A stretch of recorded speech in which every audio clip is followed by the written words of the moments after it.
미국이 독일에서 군대를 빼기 시작했습니다. 그것도 단순한 조정이 아니라 5천 명 이상, 심지어 트럼프가 직접 훨씬 더 많이 뺄 거야 라고 했거든요. 80년 넘게 유럽을 지켜온 미군이 짐을 싸고 있는 거예요. 시작은 미국, 이스라엘과 이란의 전쟁이에요. 트럼프가 유럽 동맹국들한테 호르무즈 해협에 군함 좀 보내줘 라고 도움을 청했어요. 근데 독일이 거절했어요. 프랑스도 다른 유럽 국가들도 선뜻 나서지 않았죠. 그러면 왜 거절했을까요? 유럽 입장에서는 이게 미국의 전쟁이지 우리의 전쟁이 아닌 거예요.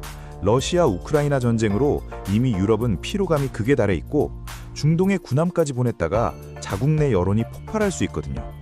근데 메르츠 독일 총리가 거기서 한 발 더 나갔어요. 거절하는 데서 그치질 않고 언론 앞에서 공개적으로 이렇게 말해버린 거예요. 미국이 전략 없이 전쟁에 들어갔다. 쉽게 말해서 너희가 잘못한 거야 라고 트럼프 면전에 대고 쏘아붙인 거죠. 자, 여러분, 트럼프가 이걸 듣고 어떻게 반응했을 것 같아요? 폭발했죠. 트럼프는 이걸 단순한 외교적 이견이 아니라 동맹의 배신으로 받아들인 거예요. 그리고 트럼프의 반격이 딱 두 가지로 동시에 들어왔다는 거예요. 군사적 그리고 경제적으로.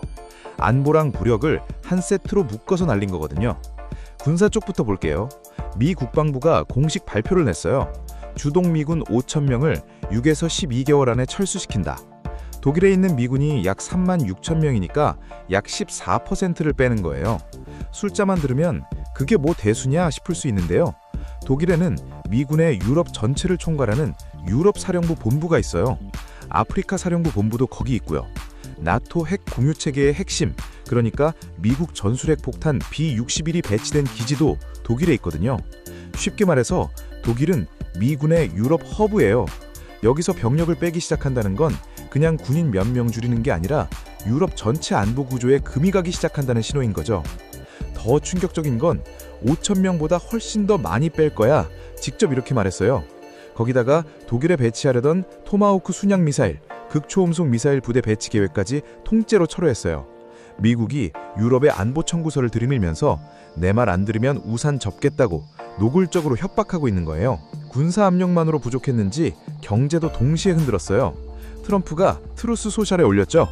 EU산 자동차 관세 이번 주부터 15%에서 25%로 올린다.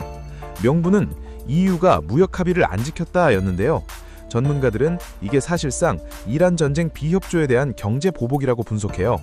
근데 일각에서는 이번 주동 미군 감축에 푸틴이 영향을 미쳤을 가능성이 있다는 거예요. 러시아 입장에서 유럽 주둔 미군이 줄어드는 건 사실상 최고의 선물이거든요.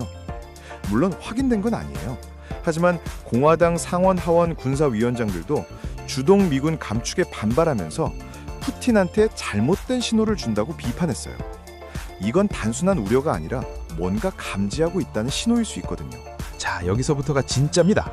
한국도 미국한테 똑같은 요청을 받았거든요. 호르무즈 해협에 기여해달라고요.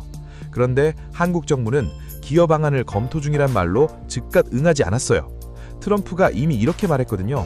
김정은으로부터 보호해주려고 한국에 미군을 뒀는데 한국은 우리를 도와주지 않았다. 그러면 주한미군이 실제로 줄어들 가능성이 있을까요? 전문가들의 의견은 단기 감축은 가능성이 낮다는 쪽이에요. 이유는 미국의 최우선 전략 목표가 지금 중국 견제거든요. 인도태평양, 그러니까 한국이 있는 이 지역이 중국 견제의 최전선이에요. 미국 입장에서 주한미군을 대폭 줄이면 그 빈자리를 중국이 채울 수 있거든요. 그래서 당장 병력을 대폭 감축하긴 어려운 구조예요. 근데 당장 줄이긴 어렵다면서 왜 이렇게 불안한 신호들이 계속 나오는 걸까요? 핵심은 병력 수는 유지되더라도 주한미군의 역할과 성격 자체가 바뀌는 거예요. 쉽게 말해서 주한미군이 대북 방어 전담군에서 인도태평양 다목적 기동군으로 성격이 바뀔 수 있다는 거죠. 이미 그 신호가 포착됐어요. 주한미군 공군사령관, 그러니까 7공군 사령관이 한 달 가까이 한국을 비웠어요. 미군의 중동작전을 총괄하는 플로리다 중부사령부를 방문하고 온 거거든요. 한반도에서 전쟁이 나면 한미연합 공준전력 전체를 지휘하는 최고위급 지휘관이 한 달 동안 자리를 비운 거예요. 군 전문가들은 이걸 매우 이례적인 일이라고 봐요. 유사시 초반 대응을 책임질 최고위 공군 지휘관이 장기간 부재했다는 건 단순한 출장이나 교육이 아니에요. 주한미군의 핵심 인력도 필요하면 언제든 다른 곳에 차출할 수 있다는 걸 사실로 보여준 거죠. 여기에 또 하나의 변수가 생겼어요. 미국이 각국 대사관을 통해 해양자유연명, 영어로 MFC라는 구상을 전달하기 시작했어요. 호르무즈 해협의 안전한 항행을 보장하기 위한 미국 주도 다국적 연맹체예요. 쉽게 말해서 미국이 만든 팀에 들어와 라는 거죠.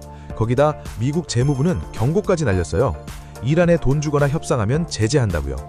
이게 한국한테는 이중 딜레마예요. 호르무즈 해협에는 현재 이란에 발묶인 산국 선박들이 있거든요.